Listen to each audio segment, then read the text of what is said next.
Hey everybody. Don't mind my neighbors upstairs. They have a dog that's very excited. I saw it running around after coming back. It's running around outside my apartment complex after I got back from seeing Alien Romulus. And I've had a recent habit of pointing a camera at my face and talking for extended periods of time, some of which will not find its way onto the internet. Perhaps not even this, but you know what? I still like to talk. So here we are. Alien Romulus was kind of stupid, but it had a heart. It wanted to do something, I guess, is my takeaway. It wasn't a total cynical cash cow. It didn't strike me as just complete bottom of the barrel, which is what Alien Covenant felt like. And I think Ridley Scott directed that one, and that was just so many dumb decisions were made by the characters in that movie. I don't know. It was just kind of. I just didn't. Oh, you like that? You like the Ethernet cable there? It's really classy. No, I thought it was stupid. I didn't like Covenant.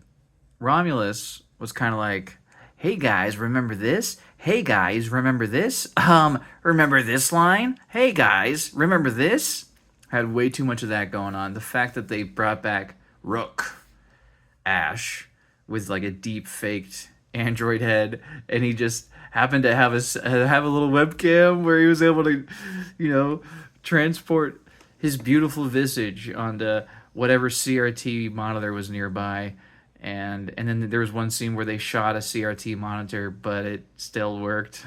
So I guess those aren't really tube technology, but they're supposed to look like tube TVs. Because if you shoot a tube TV, it doesn't work anymore. But you know, that's fine. It was very funny though, have him doing me. He's like, Oh, you have my sympathies.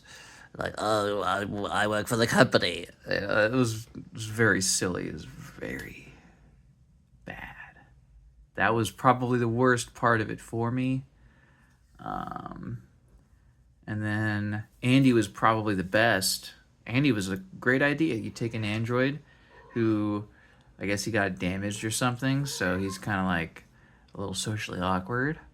I think they did that well, and then he gets upgraded, but also his directive changes. Ooh, see, that's good stuff. That's good stuff. And then he's a conflict of interest because he's, you know, he doesn't completely betray people, except a little bit, you know, when it was to save everyone else. But yeah, it was interesting.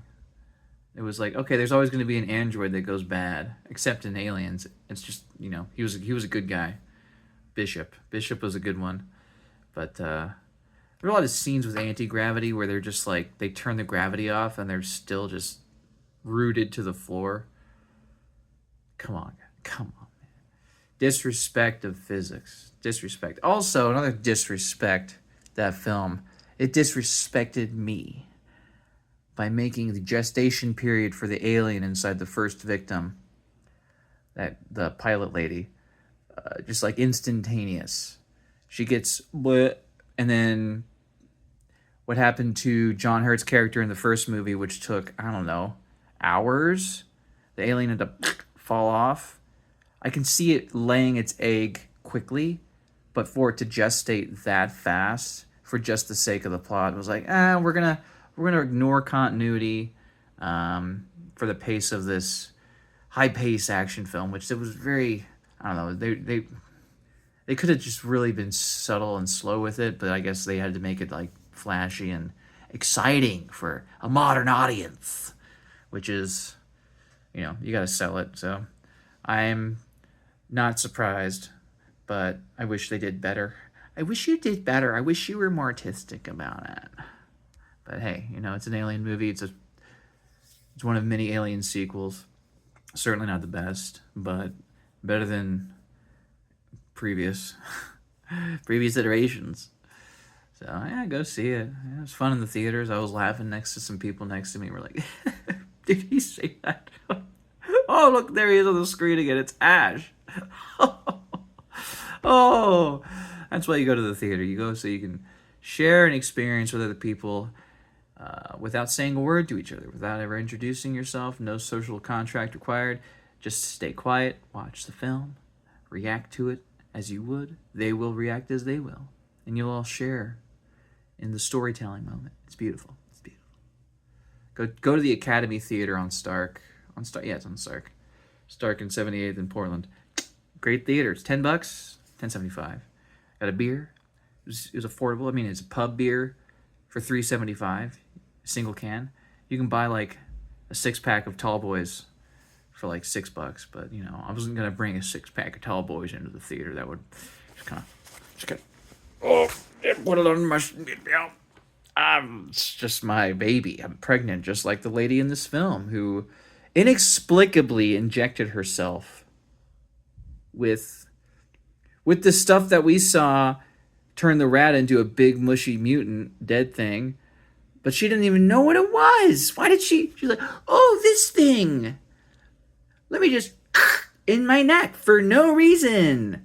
And then she didn't heal because the rat healed. In the video, they showed us the rat like first the rat's like hydraulic pressed.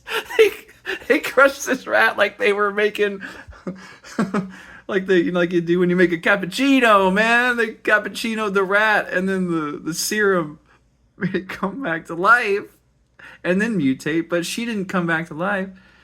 I mean, I guess she did, but I don't know. Maybe they could have, you know, hammed it up. Maybe just like, I'm Superwoman now. Woo, I'm so powerful. Oh, wow, I'm pregnant as hell. Oh, my goodness. And then she gives birth to a callback to Alien Resurrection, which I hoped it was going to get sucked through a tiny hole into like a little, like the one in the Alien Resurrection movie did. But no, it just kind of looked like it.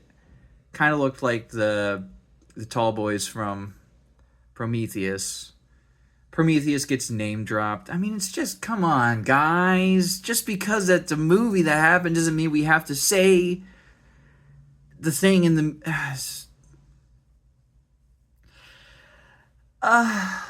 goodness. Well, those are my thoughts. Enjoy. Go see it, I guess. If that's your thing. Bye-bye.